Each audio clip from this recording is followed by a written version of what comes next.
Bonjour à tous et bienvenue à l'entretien de France 24. 3 ans après les premiers soulèvements, que reste-t-il du printemps arabe? L'Égypte est à nouveau dirigée par un homme fort issu de l'armée. En Libye, l'autorité de l'État ne signifie plus grand-chose. Le pays est miné par les rivalités entre milices. Quant à la Syrie, elle est plongée dans une guerre civile tragique dont nul ne connaît l'issue. Finalement, seule la Tunisie, qui vient de se doter d'une constitution modérée, semble s'en sortir, du moins politiquement. Comment expliquer ce bilan en demi-teinte? Les tensions traversées par tous ces pays sont-elles finalement un épisode passager et normal qui suit toute révolution? Le compromis et la modération, notamment religieuse, peuvent-ils l'emporter sur la violence? La démocratie a-t-elle une chance de s'implanter à long terme dans la région? Voilà autant de questions que nous allons poser à notre invité aujourd'hui, Gilbert Achcar, professeur à l'École des études orientales et africaines de Londres. Merci beaucoup d'être avec nous en plateau. Merci. En France, on a tendance à faire un bilan relativement négatif des printemps arabes, mais parce que la plupart de ces pays font face effectivement sont traversés par des violences. Mais finalement, le printemps arabe, ou le début de ce qu'on appelle le printemps arabe, c'était seulement il y a 3 ans. Et finalement, 3 ans, c'est très peu dans l'histoire courte. Est-ce qu'on n'a pas peut-être tendance à être trop négatif et à minimiser ce temps? Tout à fait. 3 ans, comme vous dites, c'est très court. Et c'est bien pourquoi ce n'est pas un printemps. Et ce n'était pas un printemps depuis le début. C'est-à-dire, l'idée qui était contenue dans ce terme renvoyait à une courte période de transition politique qui s'achève avec des élections libres, éventuellement un processus constitutionnel. Or, ça, c'était se faire beaucoup d'illusions sur ce qui avait été enclenché en 2011 et qui plonge ses racines profondes dans la situation socio-économique. Le blocage économique de cette partie du monde, les taux records de chômage, notamment de chômage des jeunes, sont le fond du problème. Et tant que ce fond du problème n'a pas trouvé de solution, il n'y aura pas de nouvelle stabilisation de la région. C'est pour ça que depuis le début, en ce qui me concerne, j'utilisais la formule processus révolutionnaire à long terme, en expliquant que ce qui a commencé en 2011 est là pour durer plusieurs années, sinon même plusieurs décennies, à la manière des grands processus révolutionnaires de l'histoire. Quand on parle de révolution anglaise, quand on parle de révolution française, on ne pense pas à des semaines ou des mois. On parle en années, voire en décennies, en fait. Finalement, vous dites aussi, vous rappelez que le ferment de ces révolutions, c'était économique, c'était le chômage aussi des jeunes notamment. Ça veut dire que, par exemple, en Tunisie, tout à l'heure dans mon introduction, je disais que la Tunisie s'en sortait pas mal, politiquement en tout cas, mais c'est vrai qu'économiquement, la situation est encore extrêmement tendue, ce qui rend finalement le processus de démocratisation quand même extrêmement fragile. Tout à fait.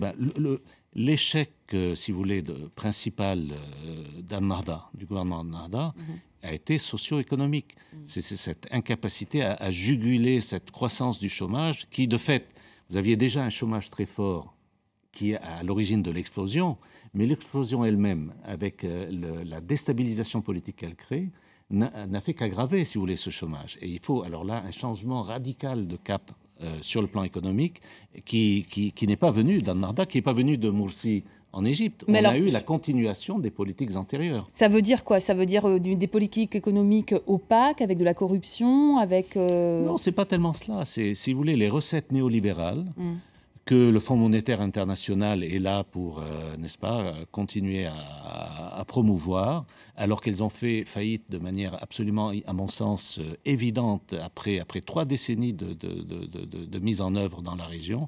Eh bien, ces recettes-là ne peuvent pas donner les résultats escomptés. Croire que le secteur privé va tout à coup, voyez, pallier à ce manque d'investissement dans les secteurs du véritable développement, ça ne va pas se faire comme cela. Mais alors, donc vous dites que finalement l'État doit jouer peut-être un rôle plus important. Comment faire en Libye, par exemple, justement, où les structures même de l'État sont en déliquescence actuellement? Oui, d'accord, mais enfin, la Libye est un cas particulier de ce point de vue-là, parce que vous avez là des régimes, un régime de nature très particulière qui a transformé ce qui restait comme forces armées en Libye en garde prétorienne du régime, ce qui fait que la seule façon de renverser le régime, ça a été de renverser l'État, si vous voulez, l'ensemble de l'appareil d'État que le régime avait construit à sa mesure. Donc vous vous retrouvez naturellement dans une situation où il faut reconstruire un État. Ce n'est pas facile. Donc il faut reconstruire en parallèle l'État, l'économie, et faire avancer les... La Libye a l'avantage du pétrole. Donc, sur le plan économique, vous savez, il y a de quoi amortir toutes les crises, hein, avec la richesse pétrolière et gazière de la Libye. Mais ce qu'il faut, effectivement, c'est un pays qui a quand même besoin d'une réorientation de sa politique économique et sociale, parce qu'un des grands problèmes légués par le régime Kadhafi, c'est les inégalités, y compris régionales, en Libye. Et pour cela, effectivement, il faut reconstruire un nouvel État qui soit d'une nature différente, qui ait une fonction sociale et politique complètement différente de ce qu'a été l'État libyen sous Kadhafi. Durant ces 3 dernières années, en tout cas notamment, l'an dernier encore, en Occident et singulièrement en France, on se focalisait aussi beaucoup sur les pressions islamistes, sur les islamistes qui arrivaient en pouvoir en Égypte, en Tunisie. Finalement, aujourd'hui, cela n'apparaît plus comme, entre guillemets, un danger. Est-ce que cette page des tentations islamistes est définitivement tournée? Définitivement non, mais d'une part, il est bien de souligner ce que vous venez de souligner et de rappeler donc que ceux qui, après avoir parlé de printemps arabe, ont parlé d'hiver ou d'automne islamique, etc., étaient tout aussi dans l'erreur que ceux qui étaient dans l'euphorie en 2011. Il faut comprendre donc que quelles que soient les forces politiques qui arrivent aujourd'hui au pouvoir, si elles n'ont pas de réponse à la question sociale et économique, eh bien elles sont condamnées à l'échec. Mais cet échec-là, dans ce qui concerne les frères musulmans, par exemple, en Égypte, croire que la répression à elle seule suffira à éradiquer, comme on a pu dire, c'est un mot assez affreux, ce mouvement, c'est aussi se faire beaucoup d'illusions. Même la répression sous Nasser, enfin en 1954, elle-même n'aurait pas suffi à marginaliser le mouvement, n'était-ce la capacité qu'avait eue le régime à s'ériger en représentant des aspirations profondes de la population égyptienne sur le plan social, sur le plan national.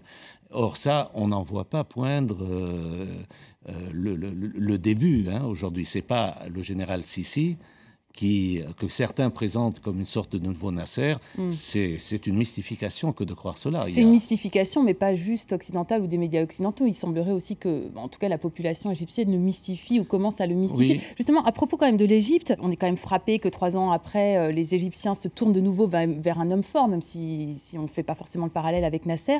Pourquoi est-ce que les Égyptiens se tournent vers un homme fort aujourd'hui? Il y a plusieurs raisons à cela. Il y a d'une part la peur de ceux qui ont vu dans l'arrivée de Morsi et dans le comportement des frères musulmans au pouvoir un danger mortel, et qui se sont vus, qui ont poussé un ouf de soulagement au moment du coup d'État. Il y a aussi ceux qui, face à la profonde instabilité et la crise sociale qui ne fait que s'aggraver en Égypte, le chômage qui ne fait que s'aggraver, la cherté de la vie, la dégringolade de la devise nationale, eh bien tous ceux qui croient qu'un homme fort, comme vous avez dit au départ, peut être la solution. Et là encore, ils se font beaucoup d'illusions, parce que Sissi, c'est fondamentalement la continuation de l'ancien régime. Absolument. Et il n'y a aucune comparaison possible avec les jeunes les officiers libres, comme était leur nom, de 1952, qui étaient d'ailleurs des officiers de deuxième rang, qui ont renversé le régime, mais aussi la hiérarchie militaire. Là, c'est la haute hiérarchie militaire qui s'est s'emparée une nouvelle fois du pouvoir.